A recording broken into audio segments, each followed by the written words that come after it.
Kalau kita ngomongin kimia, apa sih yang pertama kali ada di kepala kalian? Mungkin laboratorium, jas putih, sama tabung-tabung reaksi ya. Tapi sebetulnya keajaiban kimia itu terjadi di mana-mana, setiap saat. Di dapur kita, di garasi, bahkan di dalam tubuh kita sendiri. Yuk, kita bongkar rahasia di balik reaksi kimia sehari-hari. Oke, kita mulai dari teka-teki dulu ya. Coba bayangin 3 hal ini. Eksperimen gunung berapi dari soda kue yang mungkin pernah kita bikin pas sekolah, pagar besi yang lama-lama jadi berkarat, sama proses tubuh kita mengubah makan siang jadi energi. Kelihatannya beda banget kan? Tapi percaya nggak? Ketiganya punya satu kesamaan yang super mendasar. Kira-kira apa ya? Jawabannya, ya, betul.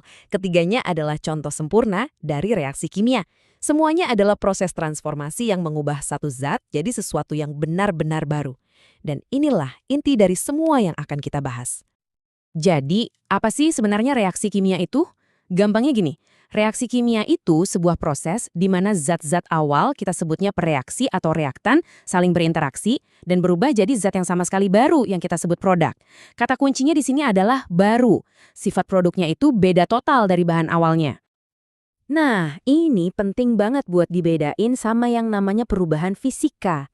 Kalau kita mencairkan es, itu kan cuma air yang berubah wujud ya. Nanti bisa kita bekuin lagi jadi es, itu perubahan fisika. Tapi coba deh kalau kita bakar kayu, hasilnya kan jadi abu sama asap. Kita nggak bisa dong balikin abu itu jadi kayu lagi. Nah, itu karena sudah terbentuk zat yang baru. Itulah yang namanya perubahan kimia. Oke, sekarang kita selami lebih dalam lagi ya. Anggap aja kayak masak, di dunia kimia juga ada resep-resep dasarnya. Kalau kita paham resep ini, kita jadi punya semacam buku panduan buat ngerti cara kerja dunia di sekitar kita. Yang pertama dan paling gampang, namanya reaksi kombinasi atau sintesis. Dari namanya aja udah ketebak ya, ini adalah resep kimia buat menggabungkan atau membangun sesuatu yang baru dari bahan-bahan yang lebih simpel. Jadi, di reaksi ini, kita ambil 2 atau lebih bahan sederhana, terus kita gabungin jadi satu produk yang lebih kompleks. Formulanya simpel, A ditambah B jadinya AB. Contoh paling kerennya, coba bayangin, natrium itu logam yang reaktif banget, terus klorin itu gas beracun. Tapi pas mereka digabung, jadinya malah garam meja yang kita pakai buat masak. Keren kan? Berikutnya, kita punya kebalikannya persis, reaksi dekomposisi. Kalau tadi kita ngebangun, resep yang satu ini justru tentang memecah atau menguraikan sesuatu yang kompleks. Di sini, satu senyawa kompleks dipecah jadi 2 atau lebih zat yang lebih sederhana. Formulanya dibalik, AB terurai jadi A ditambah B.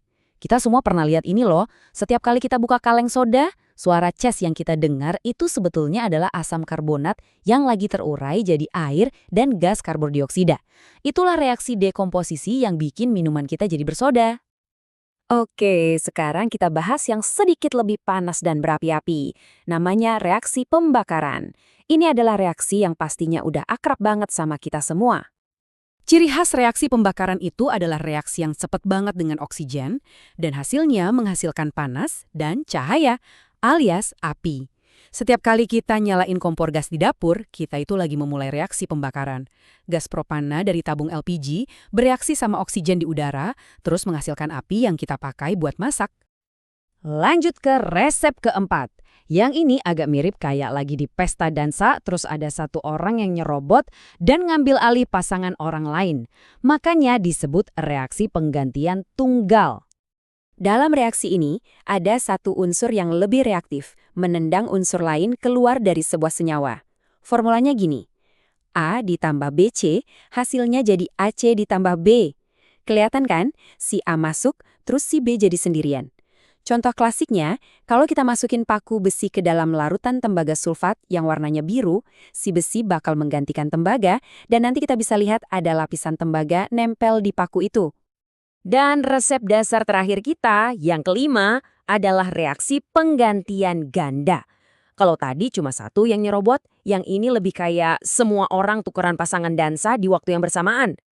Jadi, di sini ada 2 senyawa yang saling tukeran ion. Formulanya AB ditambah CD, hasilnya jadi AD ditambah CB.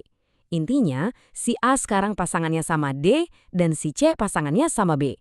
Reaksi ini, yang nama kerennya metatesis, seringkali kelihatan seru banget karena bisa menghasilkan endapan, yaitu padatan yang tiba-tiba muncul pas dua cairan dicampur. Nah, dari kelima resep dasar tadi, ada satu jenis interaksi khusus yang perlu kita sorot sendiri. Kenapa? Karena ini terjadi di mana-mana. Dari cairan pembersih di rumah sampai di dalam lambung kita. Selamat datang di dunia asam dan basah. Yuk, kita lihat bedanya. Kalau asam, contohnya jus lemon atau cuka, rasanya cenderung masam dan punya pH yang rendah. Sebaliknya, basa, kayak sabun atau obat mah, biasanya rasanya pahit dan pH-nya tinggi. Kita juga bisa lihat bedanya pakai kertas lakmus. Asam bakal mengubah lakmus biru jadi merah, sementara basa mengubah lakmus merah jadi biru. Dan ini dia bagian ajaibnya. Kalau kita campurin asam sama basa, mereka nggak cuma diam-diaman, mereka bereaksi dalam proses yang disebut netralisasi. Mereka saling membatalkan satu sama lain, dan hasilnya jadi garam dan air. Jadi pas kita lagi sakit mah dan minum antasida, sebenarnya kita lagi melakukan reaksi netralisasi di perut. Antasida yang sifatnya basa menetralkan asam lambung yang berlebih. Setiap reaksi kimia itu pasti melibatkan energi. Kadang energinya dilepaskan, bikin sekitarnya jadi panas. Kadang malah energinya diserap, bikin sekitarnya jadi dingin. Yuk, kita lihat dua sisi dari koin energi ini. Reaksi yang melepaskan panas itu namanya eksotermik. Ekso artinya keluar. Coba bayangin api unggun yang hangat. Nah, pembakaran kayu itu melepaskan energi dalam bentuk panas dan cahaya. Kebalikannya, reaksi yang menyerap panas disebut endotermik. Endo artinya masuk. Contoh paling gampangnya itu kompres dingin instan. Pas kita patahin kantong di dalamnya, reaksinya mulai, dan kompresnya langsung menyerap panas dari sekitar. Jadi rasanya dingin banget. Salah satu hal paling keren dari kimia adalah kita nggak cuma bisa nontonin reaksi terjadi, tapi kita juga bisa mengendalikannya. Ada beberapa tombol yang bisa kita atur buat mempercepat atau memperlambat reaksi persis kayak pedal gas dan rem di mobil. Ada 4 faktor utama yang bisa kita mainkan. Pertama, suhu. Makin panas, partikelnya makin ngebut jadi lebih sering tabrakan. Kedua, konsentrasi. Makin banyak partikelnya, makin besar kemungkinan mereka ketemu. Ketiga, luas permukaan. Serbuk pasti bereaksi lebih cepat daripada bongkahan besar kan? Dan yang keempat, ini nih jalan pintas ajaib yang disebut katalis. Nah, dari keempatnya, katalis ini mungkin yang paling menarik. Bayangin kita harus mendaki gunung yang tinggi banget buat sampai ke seberang. Katalis itu ibaratnya ngebangun terowongan lurus menembus gunung itu. Dia menciptakan jalur alternatif yang butuh energi jauh lebih sedikit atau energi aktivasi biar reaksinya bisa terjadi lebih cepat. Di dalam tubuh kita ada protein bernama enzim yang tugasnya persis seperti ini. Mereka adalah katalis biologis yang mempercepat jutaan reaksi kimia yang bikin kita tetap hidup. Jadi intinya begini, mulai dari kita masak makanan sampai cara tubuh kita bekerja, reaksi kimia adalah arsitek tak terlihat dari dunia kita. Sekarang kalian udah tahu resep dasarnya, gimana peran energi, dan gimana cara ngontrol kecepatannya. Saya punya satu pertanyaan buat kalian. Kalau bisa, reaksi di dunia nyata mana sih yang pengen kalian percepat dan mana yang pengen kalian perlambat? Coba deh, pikirkan. Terima kasih sudah menyimak. Kalau kita ngomongin kimia, apa sih yang pertama kali ada di kepala kalian? Mungkin laboratorium, jas putih, sama tabung-tabung reaksi ya. Tapi sebetulnya keajaiban kimia itu terjadi di mana-mana, setiap saat. Di dapur kita, di garasi, bahkan di dalam tubuh kita sendiri. Yuk, kita bongkar rahasia di balik reaksi kimia sehari-hari. Oke, kita mulai dari teka-teki dulu ya. Coba bayangin 3 hal ini. Eksperimen gunung berapi dari soda kue yang mungkin pernah kita bikin pas sekolah, pagar besi yang lama-lama jadi berkarat, sama proses tubuh kita mengubah makan siang jadi energi. Kelihatannya beda banget kan? Tapi percaya nggak? Ketiganya punya satu kesamaan yang super mendasar. Kira-kira apa ya? Jawabannya, ya, betul. Ketiganya adalah contoh sempurna dari reaksi kimia. Semuanya adalah proses transformasi yang mengubah satu zat jadi sesuatu yang benar-benar baru. Dan inilah inti dari semua yang akan kita bahas. Jadi, apa sih sebenarnya reaksi kimia itu? Gampangnya gini, reaksi kimia itu sebuah proses di mana zat-zat awal kita sebutnya pereaksi atau reaktan saling berinteraksi dan berubah jadi zat yang sama sekali baru yang kita sebut produk. Kata kuncinya di sini adalah baru. Sifat produknya itu beda total dari bahan awalnya. Nah, ini penting banget buat dibedain sama yang namanya perubahan fisika. Kalau kita mencairkan es, itu kan cuma air yang berubah wujud ya. Nanti bisa kita bekuin lagi jadi es, itu perubahan fisika. Tapi coba deh kalau kita bakar kayu, hasilnya kan jadi abu sama asap. Kita nggak bisa dong balikin abu itu jadi kayu lagi. Nah, itu karena sudah terbentuk zat yang baru. Itulah yang namanya perubahan kimia. Oke, sekarang kita selami lebih dalam lagi ya.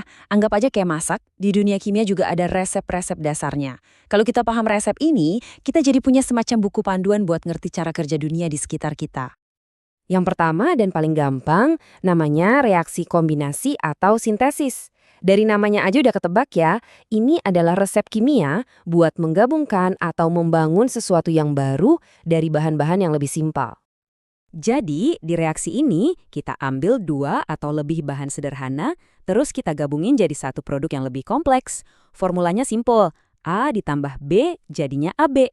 Contoh paling kerennya, coba bayangin, natrium itu logam yang reaktif banget, terus klorin itu gas beracun. Tapi pas mereka digabung, jadinya malah garam meja yang kita pakai buat masak. Keren kan? Berikutnya, kita punya kebalikannya persis, reaksi dekomposisi. Kalau tadi kita ngebangun, resep yang satu ini justru tentang memecah atau menguraikan sesuatu yang kompleks. Di sini, satu senyawa kompleks dipecah jadi 2 atau lebih zat yang lebih sederhana. Formulanya dibalik, AB terurai jadi A ditambah B.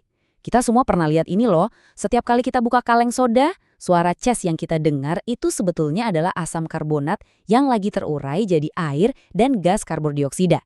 Itulah reaksi dekomposisi yang bikin minuman kita jadi bersoda. Oke, sekarang kita bahas yang sedikit lebih panas dan berapi-api. Namanya reaksi pembakaran. Ini adalah reaksi yang pastinya udah akrab banget sama kita semua. Ciri khas reaksi pembakaran itu adalah reaksi yang cepat banget dengan oksigen, dan hasilnya menghasilkan panas dan cahaya, alias api. Setiap kali kita nyalain kompor gas di dapur, kita itu lagi memulai reaksi pembakaran. Gas propana dari tabung LPG bereaksi sama oksigen di udara, terus menghasilkan api yang kita pakai buat masak. Lanjut ke resep keempat. Yang ini agak mirip kayak lagi di pesta dansa, terus ada satu orang yang nyerobot dan ngambil alih pasangan orang lain. Makanya disebut reaksi penggantian tunggal. Dalam reaksi ini, ada satu unsur yang lebih reaktif, menendang unsur lain keluar dari sebuah senyawa. Formulanya gini, A ditambah BC, hasilnya jadi AC ditambah B. Kelihatan kan? Si A masuk, terus si B jadi sendirian. Contoh klasiknya, kalau kita masukin paku besi ke dalam larutan tembaga sulfat yang warnanya biru, si besi bakal menggantikan tembaga, dan nanti kita bisa lihat ada lapisan tembaga nempel di paku itu. Dan resep dasar terakhir kita, yang kelima, adalah reaksi penggantian ganda.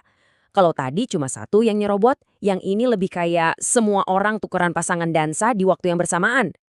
Jadi, di sini ada 2 senyawa yang saling tukeran ion. Formulanya AB ditambah CD, hasilnya jadi AD ditambah CB.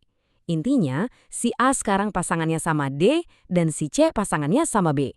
Reaksi ini, yang nama kerennya metatesis, seringkali kelihatan seru banget karena bisa menghasilkan endapan, yaitu padatan yang tiba-tiba muncul pas 2 cairan dicampur. Nah, dari kelima resep dasar tadi, ada satu jenis interaksi khusus yang perlu kita sorot sendiri. Kenapa? Karena ini terjadi di mana-mana. Dari cairan pembersih di rumah sampai di dalam lambung kita. Selamat datang di dunia asam dan basah. Yuk, kita lihat bedanya. Kalau asam, contohnya jus lemon atau cuka, rasanya cenderung masam dan punya pH yang rendah. Sebaliknya, basa, kayak sabun atau obat mah, biasanya rasanya pahit dan pH-nya tinggi. Kita juga bisa lihat bedanya pakai kertas lakmus. Asam bakal mengubah lakmus biru jadi merah, sementara basa mengubah lakmus merah jadi biru. Dan ini dia bagian ajaibnya. Kalau kita campurin asam sama basa, mereka nggak cuma diam-diaman, mereka bereaksi dalam proses yang disebut netralisasi. Mereka saling membatalkan satu sama lain, dan hasilnya jadi garam dan air. Jadi pas kita lagi sakit mah dan minum antasida, sebenarnya kita lagi melakukan reaksi netralisasi di perut. Antasida yang sifatnya basa menetralkan asam lambung yang berlebih. Setiap reaksi kimia itu pasti melibatkan energi. Kadang energinya dilepaskan, bikin sekitarnya jadi panas. Kadang malah energinya diserap, bikin sekitarnya jadi dingin. Yuk kita lihat 2 sisi dari koin energi ini. Reaksi yang melepaskan panas itu namanya eksotermik. Ekso artinya keluar. Coba bayangin api unggun yang hangat. Nah, pembakaran kayu itu melepaskan energi dalam bentuk panas dan cahaya. Kebalikannya, reaksi yang menyerap panas disebut endotermik. Endo artinya masuk. Contoh paling gampangnya itu kompres dingin instan. Pas kita patahin kantong di dalamnya, reaksinya mulai, dan kompresnya langsung menyerap panas dari sekitar. Jadi rasanya dingin banget. Salah satu hal paling keren dari kimia adalah kita nggak cuma bisa nontonin reaksi terjadi, tapi kita juga bisa mengendalikannya. Ada beberapa tombol yang bisa kita atur buat mempercepat atau memperlambat reaksi, persis kayak pedal gas dan rem di mobil. Ada 4 faktor utama yang bisa kita mainkan. Pertama, suhu. Makin panas, partikelnya makin ngebut jadi lebih sering tabrakan. Kedua, konsentrasi. Makin banyak partikelnya, makin besar kemungkinan mereka ketemu. Ketiga, luas permukaan. Serbuk pasti bereaksi lebih cepat daripada bongkahan besar kan? Dan yang keempat, ini nih jalan pintas ajaib yang disebut katalis. Nah, dari keempatnya, katalis ini mungkin yang paling menarik. Bayangin kita harus mendaki gunung yang tinggi banget buat sampai ke seberang. Katalis itu ibaratnya ngebangun terowongan lurus menembus gunung itu. Dia menciptakan jalur alternatif yang butuh energi jauh lebih sedikit atau energi aktivasi biar reaksinya bisa terjadi lebih cepat. Di dalam tubuh kita ada protein bernama enzim yang tugasnya persis seperti ini. Mereka adalah katalis biologis yang mempercepat jutaan reaksi kimia yang bikin kita tetap hidup. Jadi intinya begini, mulai dari kita masak makanan sampai cara tubuh kita bekerja, reaksi kimia adalah arsitek tak terlihat dari dunia kita. Sekarang kalian udah tahu resep dasarnya, gimana peran energi, dan gimana cara ngontrol kecepatannya. Saya punya satu pertanyaan buat kalian. Kalau bisa, reaksi di dunia nyata mana sih yang pengen kalian percepat dan mana yang pengen kalian perlambat? Coba deh, pikirkan. Terima kasih sudah menyimak.